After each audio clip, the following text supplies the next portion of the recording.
అంటే మీరు ఎప్పుడు క్లాసిక్ క్యారెక్టర్స్ ఒక ఇంపార్టెంట్ రోల్సే చేశారు. గ్లామర్ వైపు అసలు ఎప్పుడు పోలేదు మీరు. రమ్యకృష్ణ గారు చేశారు, కొంతలో కొంత సౌందర్య కూడా చేసింది.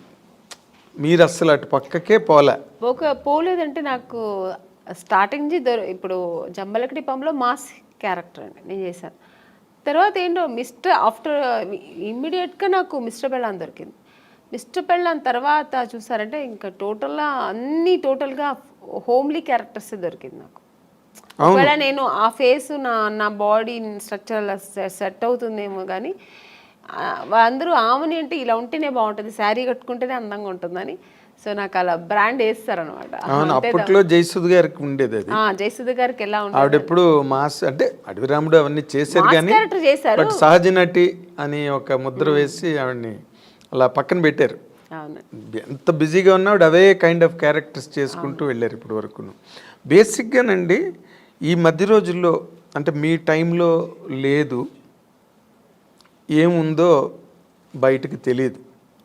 బట్ ఈ రోజుల్లో ఈ కాస్టింగ్ కోచ్ అని మీరు ఒక సీనియర్ యాక్ట్రెస్గా, ఒక సక్సెస్ఫుల్ హీరోయిన్గా, ఒక డిగ్నిటీ అవన్నీ నిలబెట్టుకుని ఇన్నాళ్ళు ఇండస్ట్రీలో కంటిన్యూ అయిన ఒక స్టార్గా ఈ ఈ డెవలప్మెంట్స్ చూస్తున్నప్పుడు మీకు ఏమనిపిస్తుందండి? అంటే ఈ ప్రజెంట్ హీరోయిన్స్ ఫేస్ చేసే ఇష్యూస్ కానీ, లేకపోతే ఇండస్ట్రీలో వచ్చిన మార్పులు కానీ. అంటే హీరోయిన్ ఇప్పుడు ఫేస్ చేస్తున్న ఇది సావిత్రి గారి టైంలో నుంచి ఉందండి. ఓకే, ఇప్పుడు మీరు చెప్పేది ఏంటంటే హీరోయిన్స్ డిఫరెంట్ ప్రాబ్లమ్స్ ఫేస్ చేయాల్సి వస్తుందని. ఆ ప్రాబ్లమ్స్ హీరోస్కి లేదు, హీరోయిన్స్కి మాత్రమే ఉంది. అదే కదా చెప్తారు మీరు. అది ఇప్పుడు కాదండి, అప్పుడు ఉన్న హీరోయిన్స్ దగ్గర నుంచి ఉంది. కాకపోతే అప్పుడు సోషల్ మీడియా, ఈ పబ్లిసిటీ ఇవన్నీ లేదు కాబట్టి తెలీదు. ఇప్పుడు అన్ని చిన్న విషయం కూడా ఇప్పుడు ఎలకపోయిందంటే పూలే పోయిందని ఇప్పుడు అంత ఎక్స్ప్లోర్ చేస్తున్నారు. చిన్న విషయాన్ని ఏమీ లేకుండా దాన్ని ఒక పెద్ద ఇష్యూలాగా చూపిస్తున్నారు. అంతే తప్ప ఎప్పుడు లేదండి ప్రాబ్లమ్స్ హీరోయిన్స్కి ఉంటూనే ఉంది. కానీ మనం చూస్ చేసుకోవాలి. హీరోయిన్స్గా అందరూ కష్టపడే వస్తారండి. ఎవరు వచ్చిన వెంటనే హీరోయిన్ ఎవ్వరు అవ్వలేరు. అంటే చేసిన ఆ హీరోయిన్స్ వాళ్ళకే తెలుసు. ఎవరికైనా ఆ వెనకాల ఒక కథ ఉంటుంది, వాళ్ళ బ్యాక్గ్రౌండ్ ఉంటుంది, వాళ్ళు ఏం కష్టపడ్డారు, ఎలా వచ్చారనేది ఉంటుంది. కానీ ఇప్పుడు మనం చూస్ చేసుకోవాలి. రెండు ఉంటుంది, మంచి ఉంటుంది, చెడు ఉంటుంది. మీరు ఏ ప్రొఫెషనల్ తీసుకోండి, ఏ జాబ్లో తీసుకోండి, మీకు ఉంటుంది మంచి చెడు. దాన్ని మనం తీసుకునే రీతి, మనం తీసుకోవాల్సిన ఇది మంచి ఇలా వెళ్ళాలి అనేది మన చేతుల్లో ఉంది అంతే. చెడు ఉందని తెలిసిన తర్వాత మనం ఎందుకు వెళ్తామండి కదా. అంటే మీరు ఎప్పుడు అట్లాంటి ఎవరు మీ జనరేషన్? చెప్పాను కదా, ఫేస్ చేశాను నేను కూడా. మనం తమిళ్లో చాలా ఫేస్ చేశాను నేను కూడా. అవునండి, ఇప్పుడు పెద్ద డైరెక్టర్స్ పెద్ద కంపెనీల్లో లేదు అలాంటి నాకు తెలిసి. కొన్ని కొత్త కంపెనీస్ వస్తాయి, కొత్త వాళ్ళు వస్తారు, సడన్గా ఆఫీస్ వేసుకుని హీరో. మనకేం తెలుసు వాళ్ళు కొత్త ఏదో హీరోయిన్స్ ఛాన్స్ అంట, మనం వెళ్తాము, పిలుస్తారు, మేనేజర్ పిలుస్తారు, వెళ్తాం. ఓకే అండి, 2 పీసెస్ వేయాలండి, మీకు ఇక్కడైనా స్ట్రెచ్ మార్క్ లా ఉంటుంది కదా, అలా ఏమైనా ఉందంటే, నాకెళ్ళి ఎందుకు ఉంటుందండి స్ట్రెచ్ మార్క్, నాకు లేదండి అండి. లేదు, ఒకసారి చూపిస్తే బాగుంటుంది. ఎలా చూపిస్తారండి? పక్కన ఇప్పుడు ఒక మదరు, మా బ్రదరు ఉంటారు, వాళ్ళ ముందు ఇది చూపించండి, ఎలా ఇలాంటివి జరుగుతాయండి. అది ఎలా చూపిస్తారు?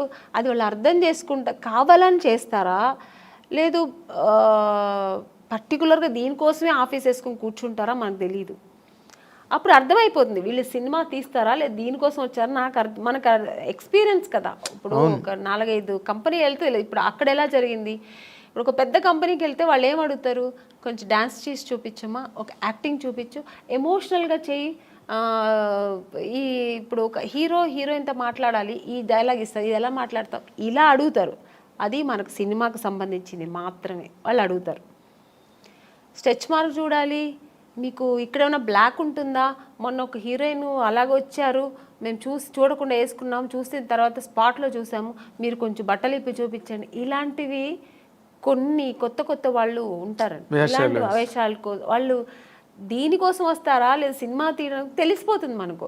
అప్పుడు అర్థమవుతుంది. అప్పుడు లేదు సార్, ఐఎమ్ సారీ, నేను అలా అంతా చేయలేను, నాకు స్విమ్మింగ్ నాకు అసలే తెలియదు, నేను అలాంటి క్యారెక్టర్ కూడా నాకు వద్దని చెప్పి లేచి రావడం, అంతే మన పద్ధతి.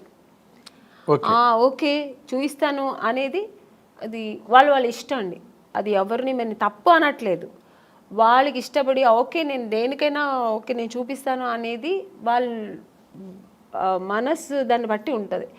నేనైతే మైండ్ సెట్ బట్టి నేనేమంటాను, లేదు సార్ నాకు అది తెలియదని నేనైతే అలా చేయించాను. మీకు అంత ఇది ఉంటే నన్ను హీరోయిన్గా వేసుకోండి, నేను మీకు 2 పీస్ ఐఎమ్ రెడీ, నేను స్విమ్ సూట్ వేసుకుంటా, కానీ ఇక్కడ బట్టలు ఇప్పి చూపించడం అయితే నేను కుదరదని లేచి వచ్చిన ఎన్నో సన్నివేశాలు నాకు జరిగింది. అలాంటి సిచ్యుయేషన్స్ వచ్చాయి అని చెక్ ఇచ్చి అడ్వాన్స్ ఇచ్చిన కంపెనీలు ఎన్నో ఉన్నాయండి. నాకు అడ్వాన్స్ తీసుకున్నా, ఇంటికి వచ్చిన తర్వాత next day phone, madam manager, అప్పుడు మీకు సెల్ ఫోన్ లేదు కదా, ఏదైనా డైరెక్ట్ లేదంటే ల్యాండ్లైన్ మేనేజర్ వచ్చి మాట్లాడు, మేడం ఇలాగా